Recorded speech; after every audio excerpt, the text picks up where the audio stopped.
جب مریم کے پیٹ سے عیسیٰ آئے تو لوگوں میں ہنگامہ ہو گیا، مریم نے بچہ پیدا کیا، ارے اس کی تو شادی نہیں ہوئی ہے، پھر بچہ کیسے پیدا ہو گیا؟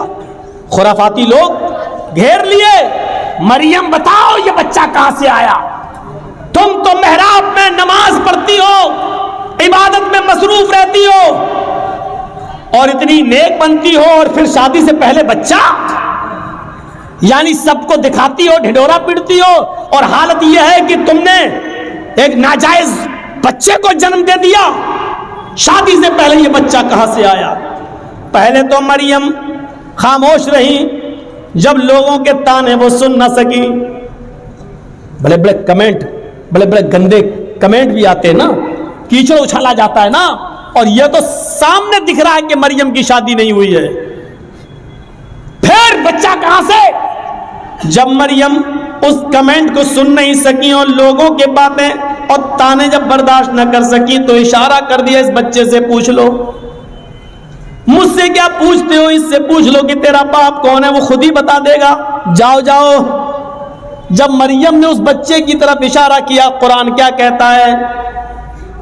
جب لوگوں سے کہا اس بچے کی طرف جاؤ تو لوگوں نے کہا کیف نکلم من کان فی المہد صبیا، اے مریم تو مجھے اس کے پاس بھیج رہی ہے جو پالنے میں جھول رہا ہے، جو گہوارے میں کھیل رہا ہے، جو ایک چھوٹا سا بچہ ہے، وہ کیا بولے گا؟ کیف نکلم، ہم کیسے اس سے بات چیت کریں جو گہوارے میں پڑا ہوا ہے، جو پالنے کے اندر پلا ہوا ہے، جو جھول رہا ہے، جو کھیل رہا ہے، حالانکہ وہ ابھی چھوٹا سا دودھ پیتا بچہ ہے، وہ ہم سے کیسے بات کرے گا؟ ہم اس سے کیسے گفتگو کریں؟ وہ ہمیں کیا جواب دے گا؟ جواب تو تمہیں دینا ہے، تم بتاؤ کہ یہ بچہ کہاں سے آیا؟ کیف نکلم من کان فی المہد صبیا، اے مریم اس بچے کے پاس کیا بھیجتی ہے؟ وہ تو پالنے میں جھول رہا ہے، وہ تو چھوٹا سا بچہ ہے، وہ ہماری بات کا کیا جواب دے گا؟ ابھی اتنا کہا ہی تھا قوم کے لوگوں نے، اتنے میں وہ بچہ یعنی عیسیٰ علیہ السلام اسی جھولے سے آواز دیتے ہیں، اسی پالنے سے، وہ گہوارے سے بولتے ہیں، انی عبداللہ اتانی الکتاب وجعلنی نبیا وجعلنی مبارکا اینما کنت وَأَوْصَانِي بِالصَّلَاةِ وَالزَّكَاةِ مَا دُمْتُ حَيًّا۔ عیسیٰ علیہ السلام جو ابھی دودھ پیتے ہیں اپنی ماں کا، وہ بچہ جواب دے رہا، دودھ پیتا بچہ عیسیٰ وہ جواب دے رہا ہے، آئے میری قوم کے لوگوں، آئے میری ماں پر کیچڑ اچھالنے والوں، انی عبداللہ، میں اللہ کا بندہ ہوں، میرا باپ نہیں ہے، یہ میری ماں ہے، میں اللہ کا بندہ ہوں۔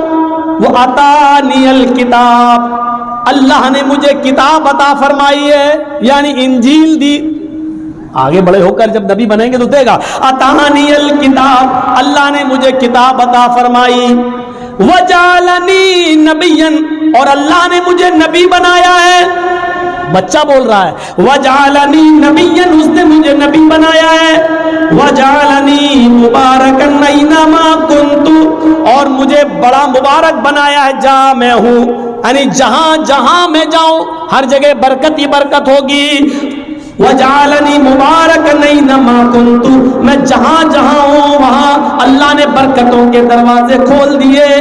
اور اس کے بعد جو جملے کہے وہ سنیے، وَأَوْصَانِي بِالصَّلَاةِ وَالزَّكَاةِ مَا دُمْتُ حَيًّا، اور اس اللہ نے مجھے حکم دیا کہ جب تک میں زندہ رہوں نماز قائم کرتا رہوں اور زکوٰۃ ادا کرتا رہوں، اوصانی بالصلاۃ والزکوٰۃ ما دمت حیا، مجھے نماز کا اور زکوٰۃ کا حکم دیا جب تک میں زندہ رہوں۔ زندگی جس نے دی اس نے زندگی کے گزارنے کے اصول بتائے ہیں۔ یہ نماز زکریا بھی پڑھا کرتے تھے، یہ نماز مریم بھی پڑھا کرتی تھی، یہ نماز موسیٰ بھی پڑھا کرتے تھے، یہ نماز ابراہیم بھی پڑھا کرتے تھے، یہ نماز عیسیٰ علیہ السلام بھی پڑھا کرتے تھے، اور جتنے بھی نبی اس دنیا میں آئے ہر نبی کے اوپر یہ نماز فرض تھی۔ اسی لیے شریمد بھاگوت گیتا کا 6واں ادھیائے اٹھاؤ، اور اس کا 10واں منتر پڑھو, یوگی اجیت ستتماتمانم رہسستی تھا ایکاکی اچتاتما نراشیر پرگرہ. جب تم ایشور کی پوجا کرنے کے لیے کھڑے ہو, ہے ارجن, کرشن جی کہہ رہے ہیں, ہے ارجن, جب تم ایشور کی اللہ کی عبادت پوجا کرنے کے لیے کھڑے ہو تو پورے شریر کی ایکسرسائز, پورے شریر کا یوگ ہو جائے. کھڑے بھی ہو جاؤ, جھک بھی جاؤ, سجدہ بھی کر لو. ایک آکی ایک اللہ کے سامنے کھڑے ہو جانا. ستتماتمانم, بالکل سیدھے. یچتاتما, اور اپنی آتما کو, اپنے دل کو ایک اللہ کی طرف ہی لگانا, ادھر ادھر مت دیکھنا. ہردیا نما, سینے پر ہاتھ رکھ لینا اور سر کو نیچے جھکا لینا. نما, سر جھکا لینا یعنی سجدے کی جگہ پر. یہ کیا ہے؟ اور پورے شریر کی ایکسرسائز. ایکاکی, جو کچھ بھی مانگنا ایک اللہ سے مانگنا. نراشیر, اور سب سے نراش ہو جانا, اوپر والے سے نراش مت ہونا. یہ پوری کی پوری نماز. پنچم سمیا کرتویا, اور ایسا 5 وقت کرنا. مرگ چرم, ہرن کی کھال بچھا لینا. اگر پاک زمین, پوتر دھرتی نہ ملے, پوتر دھرتی نہ ملے یعنی زمین پاک نہ ہو تو مرگ مانی ہرن, اور چرم مانی چمڑا, ہرن کا چمڑا یعنی ہرن کی کھال بچھا کر اس پر نماز پڑھ لینا. یعنی حلال جانوروں کا چمڑا ہندو دھرم کے اندر بھی حلال ہے, اس پر بھی نماز پڑھی جا سکتی ہے. اور یہ چیز ہندو دھرم کی کتاب اور شریمد بھاگوت گیتا کہہ رہی ہے, جو ہر ہندو کے گھر میں ملے گی. گیتا کہہ رہی ہے نماز پڑھنے کا ثبوت ہندو دھرم کی کتابوں میں بھی ہے.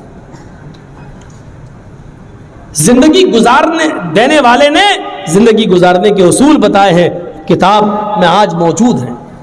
اور سب سے بڑا عقیدہ کہ یہ زندگی کو گزارنے کے بعد پھر ایک دن ہمیں اور آپ کو مرنا بھی ہے, اس لیے موت کو بھی کامیاب بنانا. مرنے کے بعد کا تصور ہمارے اور آپ کے دل میں رہے گا, تبھی ہم یہ کام کریں گے. اگر یہ ہوگا مر جائیں گے, مٹی میں مل جائیں گے, بعد میں کچھ نہیں ہونا, تو کوئی آدمی نماز نہیں پڑھے گا, کوئی آدمی اچھے کام نہیں کرے گا. کیوں کرنے لگا؟ جب مر کر مٹی میں ملنا ہے تو ہم اچھے کام کیوں کریں گے؟ دنیا میں کتنا اختلاف ہے, کتنا نزاع ہے, کتنا جھگڑا ہے. اس اختلاف کو ختم کرنے کی ایک ہی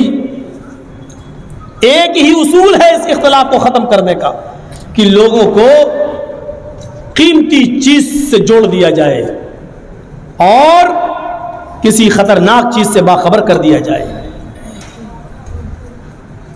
سنیے, بڑی اچھی ایک مثال دے دیتا ہوں آپ کو.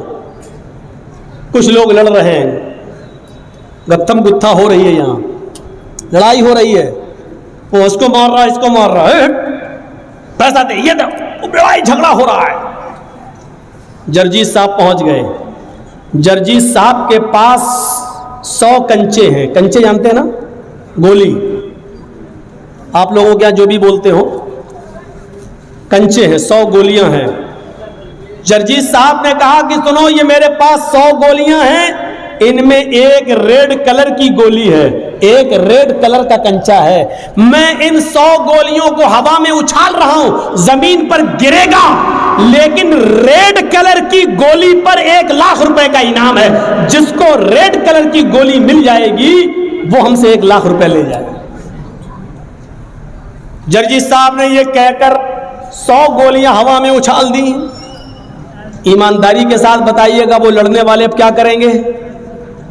جو ابھی لڑ رہے ہیں, جو ابھی جھگڑ رہے ہیں, آپس میں ایک دوسرے کو چپل سے مار رہے ہیں, بال کھینچ رہے ہیں, جب انہوں نے سنا کہ لال رنگ کی گولی پر 1 لاکھ روپے کا انعام ہے, جس کو ملے گی اس کو 1 لاکھ روپیہ, تو سارے کے سارے لڑائی جھگڑا چھوڑ کر فوراً بھاگیں گے اور اس گولی کے اوپر ٹوٹ پڑیں گے. گولیاں اور بھی ہیں وہاں, لیکن سب کی نظر لال رنگ کی گولی کے اوپر ہوگی. لال رنگ کی گولی مل جائے تاکہ یہ انعام ہمیں مل جائے، جبکہ گولیاں وہاں اور بھی ہیں لیکن دوسری گولیوں کو کوئی نہیں پکڑے گا، صرف لال رنگ کی گولی کے اوپر اس کی نظر ہوگی۔ یہ جھگڑا جرجیت صاحب نے کیسے ختم کر دیا؟ لوگوں کو ایک قیمتی چیز سے جوڑ دیا ہے، جھگڑا ختم ہو گیا ہے۔ جو لوگ ابھی لڑ رہے ہیں ہم تم سے دولت میں آگے نکل جائیں، تم ہم سے دولت میں آگے نکل رہے ہو، آپس میں جھگڑا کر رہے ہیں، ان کو ایک قیمتی چیز سے جوڑ دو، ان کو حصول جنت سے جوڑ دو، ان کو جنت کی طرف لگا دو، ان کو بتاؤ کہ یہ کرو گے تو یہ ہوگا، جنت میں یہ نعمتیں ہیں، ان نعمتوں کے حصول کے لیے آپس میں ایک دوسرے سے آگے بڑھو، نماز پڑھو، حرام خوری چھوڑو، شراب نوشی سے توبہ کرو، ان کو ایک قیمتی چیز سے آپ جوڑ دیجئے۔ شرط یہ ہے کہ قیمتی چیز سے جوڑنے کے لیے ایک اچھا اسلوب استعمال کیا جائے، اپنے آپ جھگڑا ختم ہو جائے گا اور لوگ اس قیمتی چیز کو پانے کے لیے اس پر دوڑ پڑیں گے۔ اچھا، کچھ لوگ لڑ رہے ہیں، جرجیت صاحب نے بہت کوشش کی لیکن وہ جھگڑا ختم نہیں کر پائے ہیں۔ جرجیت صاحب ایک پٹارا لے کے پہنچ گئے ہیں، اے ہٹو ہٹو، چھوڑو، تم لوگ کیوں لڑ رہے ہو، یہ گتم گتا کیوں کر رہے، ہٹو، لیکن ہماری بات کا کوئی اثر نہیں ہو رہا، چپ جا یہاں سے، اس نے ہمارا پیسہ لیا، اس نے ہمارا یہ دبایا، اس نے ہمارا یہ کیا، لڑ رہے ہیں۔ جرجیت صاحب نے ان لڑنے والوں کے سامنے ایک پٹارا کھول دیا، اس میں سے ایک زہریلا سانپ نکلتا ہے اور پٹارے سے کود جاتا ہے اور رینگ کر ان لڑنے والوں کے پاس پہنچتا ہے۔ بتائیے وہ لڑنے والے کیا ہوں گے؟ جبکہ ایک دوسرے کو مارنے کے لیے تلے تھے، اب تو سانپ ان کے بیچ میں پہنچ گیا، اب وہ سب اپنی جان بچا رہے ہیں، اب کوئی کسی کو نہیں مارے گا بلکہ اپنی جان بچانے کی فکر کریں گے، میں بچ جاؤں، ادھر بھاگے گا وہ ادھر بھاگے گا۔ ارے تم تو ایک دوسرے کو مارنا ہی چاہ رہے تھے، اب کیوں بھاگ رہے ہو ایک دوسرے سے، اب کیوں؟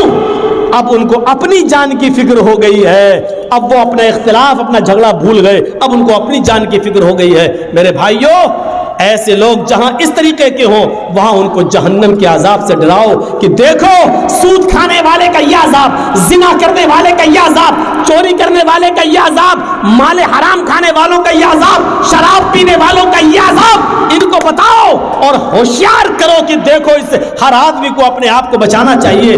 اسی کو قرآن کہتا ہے، یا ایھا الذین آمنوا قوا انفسکم واہلیکم نارا، ایمان والو تم اپنے آپ کو بھی جہنم سے بچاؤ اور اپنے بیوی بچوں کو بھی جہنم سے بچاؤ، اپنے آپ کو بھی جہنم سے بچاؤ اور اپنے بیوی بچوں کو بھی جہنم سے بچاؤ۔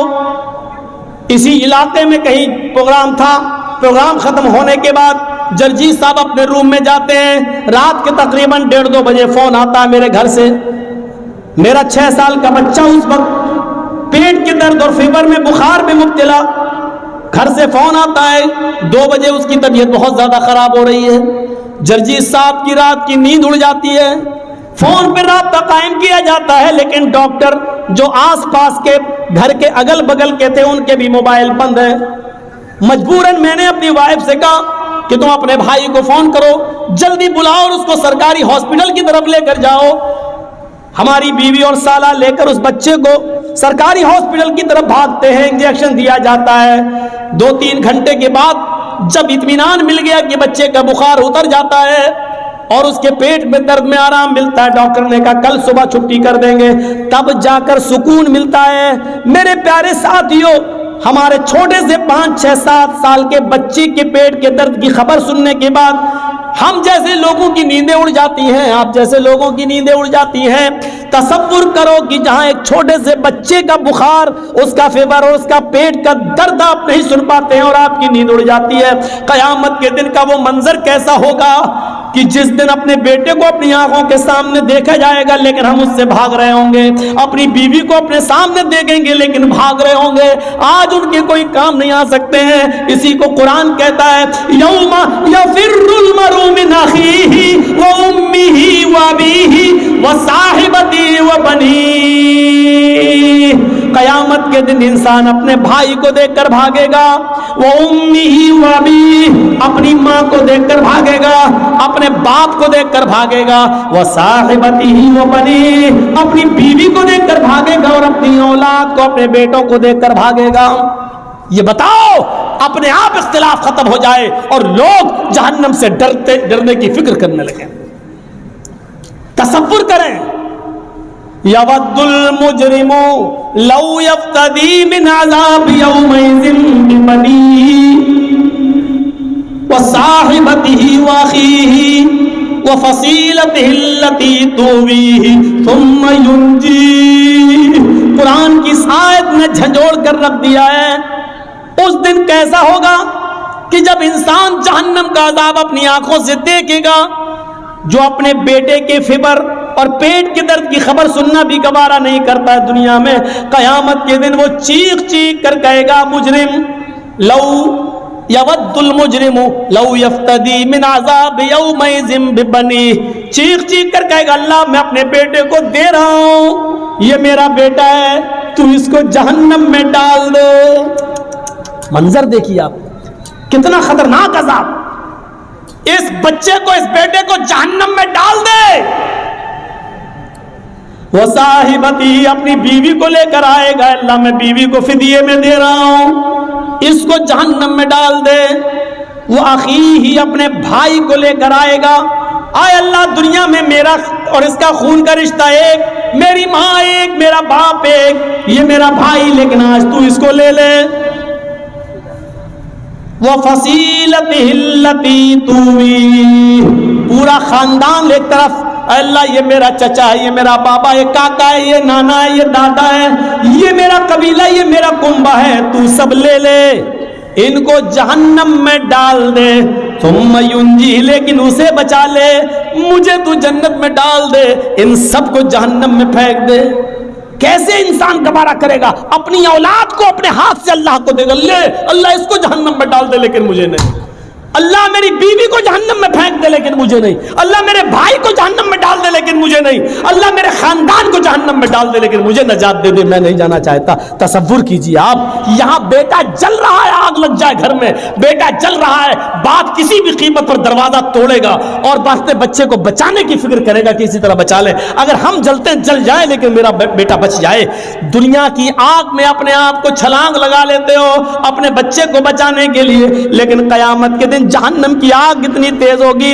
ایک بار دیکھو گے تو اپنے بیٹے کو ڈالنا گوارا کر لو گے، اپنے آپ کو نہیں، اپنی بیوی کو، اپنے بھائی کو ڈالنا گوارا کر لو گے لیکن اپنے آپ کو نہیں. یہ صورتحال ہوگی وہاں پر.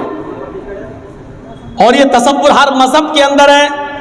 زندگی دینے والے نے ہمیں بتایا ہے کہ یہ زندگی میرے بتائے ہوئے طریقے پر چلو، کیونکہ یہ زندگی یہاں ختم ہونے کے بعد بھی ختم نہیں ہوگی، اخروی زندگی ہم تمہیں پھر دیں گے اور پھر تمہیں جہنم کے اندر یا جنت کے اندر ڈالا جائے گا، پھینکا جائے گا.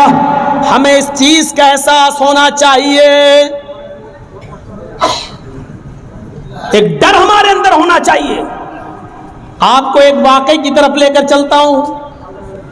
سن 1969 کے اندر، سن 1979 کے اندر، سن 1979 کے اندر، 1979 کے اندر امریکہ نے سب سے پہلا اسکائی لیب آسمان کی طرف چھوڑا. سنیے، امریکہ نے سب سے پہلا اسکائی لیب آسمان کی طرف چھوڑا. جب وہ آسمان کی بلندیوں پر چلا گیا، اس کا وزن تقریباً 80 ٹن تھا. 80 ٹن وہ آسمان کی بلندیوں پر چلا گیا.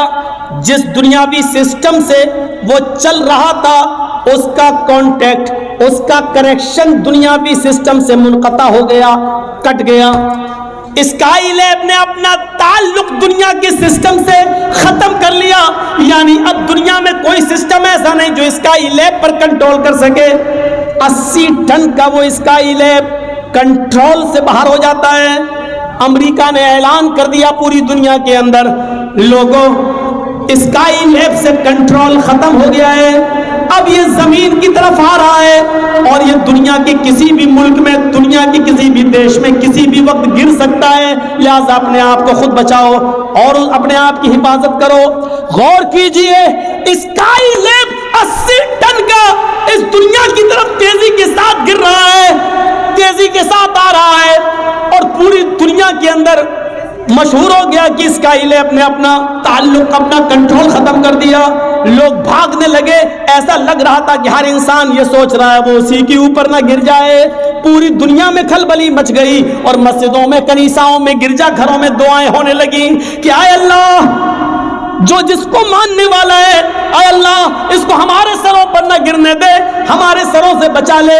میں وہ کہاں گرا, کس خطے میں گرا مجھے نہیں معلوم, لیکن اتنا ضرور میں بتا دوں کہ جب 80 ٹن کا اسکائی لیب کنٹرول چھوڑ دیتا ہے تو اس کا ڈر پوری دنیا کے ہر انسان کے اندر محسوس ہوتا ہے, اور انسان یہ سوچنے لگتا ہے کہ کہیں یہ میرے سر پر ہی نہ گر جائے, میرے اوپر ہی نہ گر جائے. ایک چھوٹے سے اسکائی لیب جس کا وزن 80 ٹن ہے, آپ اس سے اتنا ڈر رہے ہیں کہ میرے اوپر نہ گر جائے. یہ دنیا نے دیکھا, اپنی آنکھوں سے دیکھا. جہنم کا تو ایک سانپ اتنا خطرناک ہے کہ اگر اللہ تعالیٰ اس کو دنیا میں چھوڑ دے تو وہ ایک پھنکار مار دے ایسے. جہنم کا ایک سانپ اگر دنیا میں بھیج دیا جائے اور ایک بار وہ ایسے کر دے بس, تو اس کے منہ سے نکلنے والی ایک پھنکار کی وجہ سے, ایک پھنکار سے پوری دنیا میں جتنی بھی کچی زمین ہے, کھیتی ہے اور جہاں اناج پیدا ہوتا ہے, اس کے ایک پھنکار سے پھر پوری دنیا کے اندر کبھی غلہ پیدا نہ ہو, کبھی اناج پیدا نہ ہو. اس کی ایک پھنکار سے ساری کی ساری زمین جل کر راکھ ہو جائے اور پھر اناج پیدا کرنے کے لائق نہ رہے. مسند احمد کی روایت ہے, اللہ کے نبی نے فرمایا جہنم میں اگر کسی کو ایک لمحے کے لیے ڈال دیا جائے, ایک لمحہ کتنا ہوتا ہے, آنکھ بند کرو اور کھولو, اس کا 10واں حصہ, اب کتنا کم ہوگا آپ اندازہ لگا لیجئے. ایک لمحہ, دیکھیے میں آنکھ بند کر کے کھول رہا ہوں, پتا نہیں کیا ہے, سنیے ایک لمحہ ایسے بس آنکھ بند کر رہا ہوں, کھول دیا, یہ کیا ہوا, ایک لمحہ. اس کا بھی 10واں حصہ آپ کریے تو کتنی دیر ہوگی. اتنی دیر کے لیے آنکھ بند کی اور کھول دی, یہ تو بہت زیادہ ہو گیا. اس کا بھی 10واں حصہ, 10 حصے کرنے کے بعد ایک حصہ, اتنی دیر کے لیے کسی کو جہنم میں ڈال کر نکال دیا جائے. اور اللہ کے نبی فرماتے اس آدمی کو اگر مدینے میں لا کر کھڑا کر دیا جائے تو اتنی دیر کے لیے جہنم میں جل کر آنے والا آدمی باہر کی طرف جب سانس لے گا, ایسے باہر کی طرف جب سانس لے گا تو اس کی سانس کی گرمی سے پورا مدینہ جل کر راکھ ہو جائے. اس سے آج کون ڈر رہا ہے؟ ایک اسکائی لیب کی فکر تو اتنی زیادہ ہے. ہم دوڑ رہے ہیں بس دنیا کی طرف, ملے یہ دنیا, دوڑ رہے ہیں ہم, پیسہ پیسہ ہائے پیسہ, جس طریقے سے بھی آئے پیسہ. اس دنیا نے ہمیں میرے بھائیوں کتا جیسا انسان کتا بنا دیا ہے. ایک بیل پڑا ہوا ہے مرا ہوا, گاؤں میں آپ کے ایک بیل مر گیا, مرے ہوئے بیل کا گوشت کھانے کے لیے کتا آ گیا. کتا اس بیل کو نوچ رہا ہے, کھا رہا ہے. اس مرے ہوئے بیل کی بدبو دوسرا کتا سونگتا ہے, وہ بھی آ جاتا ہے. مرے ہوئے بیل کو کھانے کے لیے جب یہ کتا آتا ہے تو پہلا کتا بھونک بھونک کر, آنکھیں دکھا دکھا کر دوسرے کتے کو بھگا رہا ہے, یہاں تک کہ اس کو بھگا دیتا ہے. یہ کتا کتنا گوشت کھا لے گا؟ 2 کلو, 3 کلو, 4 کلو, زیادہ سے زیادہ 5 کلو, لیکن یہاں تو 3 کنٹل ہے. لیکن کتے کی صفت یہ ہے کہ برباد ہوتا ہو جائے لیکن ہم دوسرے کو نہیں کھانے دیں گے. آج یہی صفت ہمارے اور آپ کے اندر آ گئی ہے. لاٹری میں 3-5 لاکھ جیت گئے, اب دوسرے کو نہیں کھانے دیں گے, ہم ہی کھائیں گے. IPL میں دوسرے کو کنگال کر دیا, ہمارے پیسہ آ گیا جوا جیت کر, ہم کھائیں گے, کسی کو نہیں. حرام کھاؤ گے اولادیں جوتے ماریں گی تمہیں. بعد میں آؤ گے مولانا کے پاس, مولانا صاحب میری اولاد میرا کہنا نہیں مانتی ہے. مولانا صاحب دعا بتائیں گے, دعا قبول نہیں ہوگی کیونکہ حرام مال کھانے والے کی دعا قبول نہیں ہوتی. معاف کیجئے, لاکھ تہجد کی نماز پڑھیے, رمضان کا مہینہ شروع ہونے والا 3 اپریل 2 اپریل سے روزہ رکھتے رہیے, لیکن سود, بیاج, سٹا, دڑا, اگر یہ ساری کی ساری کمائی اگر آپ نے نہیں چھوڑی تو آپ کا روزہ قبول نہیں, آپ کی نماز قبول نہیں. کلیئر کہہ رہا ہوں, نماز قبول نہیں. مولانا صاحب آپ کیسے کہہ سکتے ہو؟ کوئی آدمی اگر مجھ سے پوچھے کہ مولانا صاحب اگر اس کرتے کو یا شیروانی کو میں پیشاب سے دھوؤں تو کیا پاک ہو جائے گی؟ تو پیشاب سے دھونے کے بعد کیا کوئی پنجابی پاک ہوگا؟ نہیں ہوگا. شیروانی کو ہم پیشاب سے دھوئیں تو پاک ہو جائے گی؟ نہیں ہوگی. اگر آپ عبادت کر رہے ہیں اور مال حرام کا کھا رہے ہیں, کمائی حرام کی ہے, تو یہ نماز یہ روزہ کیسے قبول ہو جائے گا؟ نہیں ہو سکتا ہے, نہیں. جیسے وہ کتا آج برداشت نہیں کر رہا ہے کہ دوسرا کتا ہمارے مرے ہوئے بیل کو کھانے آئے, گوشت برباد ہوتا ہو جائے, لیکن کتے کو منظور نہیں کہ دوسرا کتا کھائے. یہ صفت آج ہمارے اندر پیدا ہو چکی ہے, بلکہ ہمیں دوسروں کے مال کو لوٹنے کی فکر ہوتی ہے. آج سے 20 سال پہلے نارتھ یو پی میں Uttar Pradesh north U P میں ایک پوربی علاقہ ہے, مشرقی علاقہ, اس علاقے کے اندر ایک سیلاب آتا ہے. سیلاب جانتے ہیں نا, باڑھ. ایک سیلاب آتا ہے پانی کا, بڑا خطرناک سیلاب, بڑی خطرناک باڑھ. درخت بہہ گئے, جھونپڑیاں بہہ گئیں, بڑی بڑی بلڈنگیں گر گئیں, بیل بہہ گئے, گائے بہہ گئیں, بھیڑ بکریاں مر گئے. اتنا خطرناک سیلاب تھا.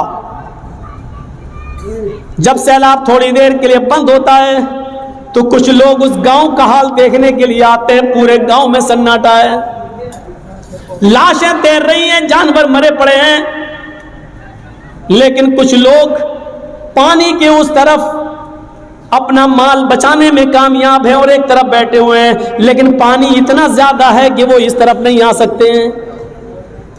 کچھ لوگوں نے ان لوگوں کو ادھر بیٹھا ہوا دیکھا, لیکن وہ پانی کے اس طرف نہیں آ سکتے ہیں. اسی بیچ کچھ لوگوں کی نظر پانی میں ڈوبے ہوئے پیڑ کے اوپر پڑتی ہے, جو آدھے سے زیادہ پیڑ ڈوبا ہوا ہے. ایک پیڑ آدھے سے زیادہ ڈوبا ہوا ہے اور اس کی ایک ڈال کے اوپر ایک آدمی بیٹھا ہوا ہے, اور اسی ڈال کے اوپر ایک زہریلا سانپ بھی بیٹھا ہوا ہے. آؤ میں آپ کو بتاؤں, ایک ہی ڈال ہے اور اس ڈال کے اوپر آدمی بیٹھا ہے اور اسی ڈال کے اوپر سانپ بھی بیٹھا ہوا ہے. انسان سانپ کا دشمن اور سانپ انسان کا دشمن. ابھی یہاں سانپ نکل آیا, فوراً مار دیں گے, لیکن سیلاب کا خوف اتنا زیادہ ہے کہ نہ آدمی سانپ کو مار رہا ہے اور نہ سانپ آدمی کو ڈس رہا ہے. سانپ نے بھی اپنی آنکھوں سے دیکھا ہے سیلاب کا منظر, وہ بھی جانتا ہے کہ اگر تھوڑی سی بھی ڈال ہل گئی تو میں گر جاؤں گا اور نیچے پانی ہے, بہہ جاؤں گا, مر جاؤں گا. سانپ انسان کو نہیں کاٹ رہا ہے اور انسان سانپ کو نہیں کاٹ مار رہا ہے. اگر تھوڑی بھی ڈالی ہل گئی, اگر ہم نیچے گرے تو ہم بھی نہیں بچیں گے. جہاں سیلاب کا دردناک اور خوفناک منظر اتنا خطرناک کہ انسان سانپ کو نہیں مار رہا ہے اور سانپ بھی انسان کو نہیں ڈس رہا ہے, لیکن یہاں کچھ ایسے کمینے انسان موجود ہیں جو اس طرف کشتی لے کر جاتے ہیں اور لوگوں سے کہتے ہیں کہ اپنا مال ہمارے حوالے کر دو, ہم اس کی حفاظت کرتے ہیں اور تمہارے مال کی رکشا کریں گے. جب پانی تھوڑا کم ہو جائے اور جب تم لوگ باہر نکلو اور ہمارے پاس آنا, ہم تمہارے مال, تمہارا سونا چاندی, تمہاری یہ چیزیں ہم تمہیں واپس کر دیں گے. ایسے ماحول پر, ایسے موقع پر ان لوگوں نے ان کے اوپر بھروسہ کر کے اپنا مال ان کو دے دیا کہ لو یہ میری گھرستی کا مال ہے, یہ ہمارے کچھ کپڑے ہیں, یہ ہمارے بچوں کی کچھ کھلونے بچے ہیں, یہ ہماری بیوی کا تھوڑا سا زیور بچا ہے, اس کو حفاظت سے رکھنا. جب پانی کچھ کم ہوگا اور ہم باہر نکلیں گے تو ہمارے حوالے کر دینا. ہماری بستی تو ڈوب گئی, ہم جہاں اللہ جگہ دے گا ہم وہاں چلے جائیں گے. اور یہ لوگ مال لے کر جب واپس آئے تو سب رفو چکر ہو گئے, بھاگ گئے. میرے بھائیو, آج انسان کا حال یہ ہو چکا ہے کہ ایسے موقع پر بھی ان لوگوں نے دوسروں کی مجبوری کا بھی فائدہ نہیں, مجبوری بھی نہیں دیکھی اور ان کا بھی مال لوٹ کے بھاگ گئے, فرار ہو گئے. جہاں انسان